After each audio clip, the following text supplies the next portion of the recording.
जिस प्रकार से आप लोग बेरोजगारी को देख रहे हो तो उसका कारण बताया जा रहा है अधीनस्थ बोर्ड के अंदर मेंबरों का ना होना और एक ही अध्यक्ष को सभी अधिकार यहाँ पे सौंप देना। तो एक मेंबर सभी अधिकारों को यूज करते हुए सभी भर्तियों को ना देख पाना, ये भी एक बड़ा मुद्दा यहाँ पे बताया जा रहा है। जिस प्रकार से आप लोग स्क्रीन पे देख रहे हैं आखिर क्यों नहीं हुई पूरी भर्ती। अगर बात करें LDC, library, pharmacist, agriculture supervisor, patwari, ITI के अंदर डिफरेंट जो ब्रांचेस में वैकेंसी निकाली गई थी, टीचर्स की थी आपके पास में NTT को लेके, उसके बाद स्टेनो की थी, उसके बाद में और भी तो जो अदर भर्तियाँ जो थी सभी भर्तियाँ अधीनस्थ बोर्ड के यहाँ पे निकाली गई थी, लेकिन अभी तक उनकी ज्वाइनिंग नहीं हुई, किसी की एग्ज़ाम्स नहीं हुआ, किसी का रिजल्ट्स नहीं आया। तो ये तमाम इन्फॉर्मेशन, जैसा कि आपको पता है, हम राजस्थान से जुड़ी हुई विभिन्न प्रकार की भर्तियों की जानकारी तथा उससे जुड़े हुए लेटेस्ट अपडेट आपको पहुँचाने की कोशिश करते हैं और ये भी कोशिश करते हैं कि आपको हमारे वीडियोज़ अच्छे भी लगें। तो आज अपन बात करते हैं एक बड़ा ही एक क्रूशियल पॉइंट मैं आपके सामने रखना चाहूँगा। बात करूँगा अधीनस्थ बोर्ड की और सभी भर्तियों की संबंधित इन्फॉर्मेशन की, और ये भी बात करेंगे कि जो भर्तियों का जो प्रक्रिया है वो इतना स्लो क्यों है, इसका कारण क्या है, और ये भी बात करेंगे अधीनस्थ बोर्ड के द्वारा जो चयनित अभ्यर्थी हैं उनको फाइनली यहाँ पे ज्वाइनिंग क्यों नहीं दी जा रही। चलिए अपन स्टार्ट करते हैं। आपके सामने मेन स्लाइड्स पे आज की न्यूज़पेपर मैं लेता हूँ आपको एक प्रूफ के हिसाब से, ताकि आप लोगों को पता रहे कि मैं किस बेस पे मेरी वीडियोस को डिस्कस कर रहा हूँ। जिस प्रकार से आप लोग वीडियोस को देख रहे हैं, एक भी सदस्य नहीं होने के कारण सरकार ने चयन बोर्ड अध्यक्ष को सौंपे सभी अधिकार।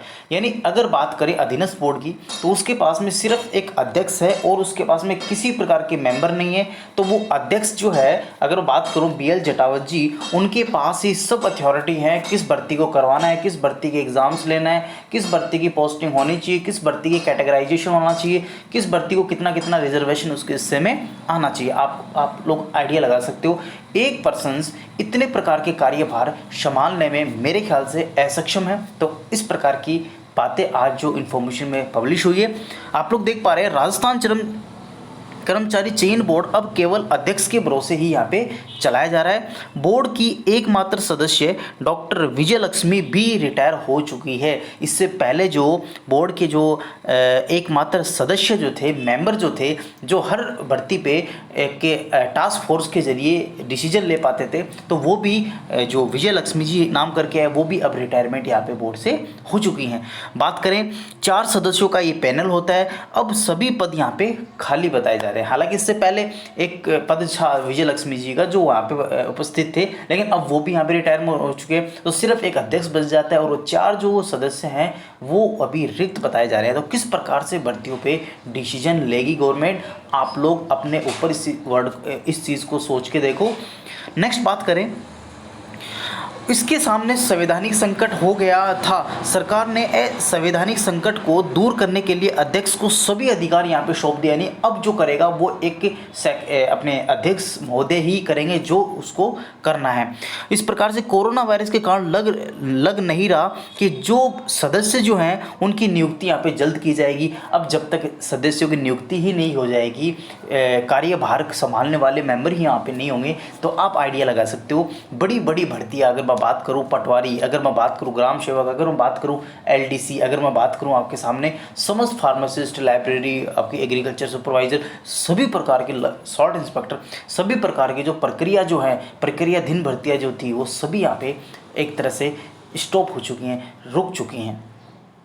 आगे बात करें, कार्य संपादन के लिए कार्मिक विभाग की राय थी कि कार्मिक विभाग ने 5 मई को बोर्ड अध्यक्ष डॉक्टर BL जटावत को सभी अधिकार यहाँ पे सौंप दिए गए। अब जब तक बोर्ड में नियमित सदस्यों की नियुक्ति नहीं हो जाती, जब तक ये कार्यभार भर्तियों के जो भी है प्रक्रिया वो सभी BL जटावत जी के पास में, अगर मैं बात कहूँ तो ये बोर्ड के अध्यक्ष हैं, इनके पास ही ये बागडोर रहनी है, जैसा चाहेंगे वैसा करेंगे।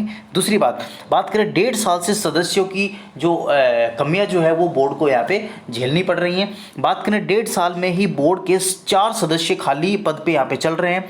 अक्टूबर 2018 में अलका सिंह की यहाँ पे मृत्यु हो गई थी, पहला मेंबर। दूसरी बात करें 2 सदस्य जो थे नंद सिंह नरूका का 26 अक्टूबर 2018 और विनोद यादव का 31 अक्टूबर 2018 को कार्यकाल यहाँ पे पूरा हो चुका है।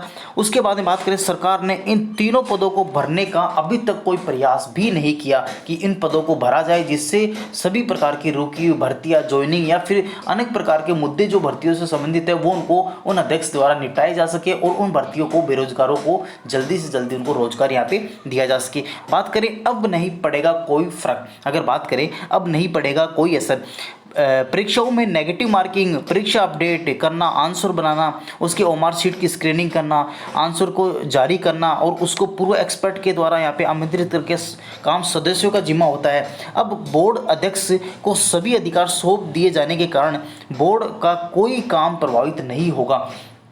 अगर मैं बात करूं, आप लोग इस नज़र से भी इसको देखो कि अब जो पहले हालांकि यहाँ पे सदस्य नहीं थे, सदस्य थे तो अब ये काम हो रहा था, लेकिन अब ये सदस्य नहीं है तो सभी डिसीजन जो है अपने BL जटावत जी को लेना है। तो आप ये भी कह सकते हो एक मुद्दे को कि ये जो डिसीजन जो है वो जल्दी इन भर्तियों पे ले भी सकते हैं और जल्द इन भर्तियों की प्रक्रिया जो है पूरी भी करवा सकते हैं। आपको पता है काफ़ी काम यहाँ पे बोर्ड के द्वारा रहता है, परीक्षाओं की कॉपियों की ओमार शीट की स्क्रीनिंग करना, उसके जो रिजल्ट्स हैं अपडेट करना, कैटेगरी वाइज उनको बाइफ्रिकेशन करना पोस्ट को, या फिर पोस्ट के जो नॉमिनल जो चांसेस होते हैं, जैसे मान लो किस प्रकार से पोस्ट जो क्रिएट करना है, कौन से डिपार्टमेंट में क्रिएट करना है, किस प्रकार के आदेश को जारी करना है, और विभिन्न प्रकार के जो एग्ज़ाम्स में क्वेश्चंस हैं डिलीट हुए हैं उन पे एक्सपर्ट की टीम बिठा के उन एग्जामिनेशंस पे डिस्कस करना है कि कौन सा एग्जामिनेशन के अंदर जो क्वेश्चन था वो डिलीट करना है नहीं करना।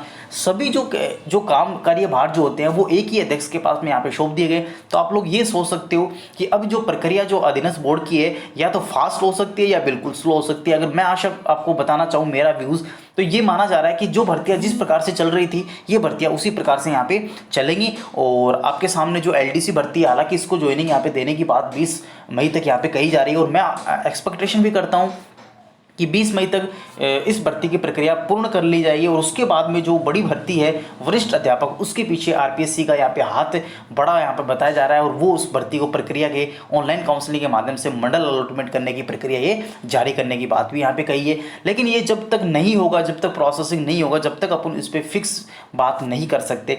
तो मैंने आपके सामने यही बात की कि किस प्रकार से बोर्ड का जो सिचुएशन है कोरोना वायरस को देखते हुए, एक तरह से मेंबर यहाँ पे खाली हो जाना और एक ही मेंबर के पास में सभी अथॉरिटी, संवैधानिक रूल्स आ जाना, संवैधानिक अधिकार आ जाना, किस प्रकार से एग्जाम्स लेना है नहीं लेना, आंसर लेना है, स्क्रीनिंग करना है, सब प्रकार के जो अधिकार जो है वो एक ही अध्यक्ष को यहाँ पे सौंप दिए गए। तो आप लोग कह सकते हो कि जो भर्तियाँ जिस प्रकार से चल रही थी उन भर्तियों का प्रक्रिया उसी प्रकार से यहाँ पे देखी जा सकती है। मे भी कुछ लेट हो सकता है लेकिन उन भर्तियों का होना तो यहाँ पे तय है।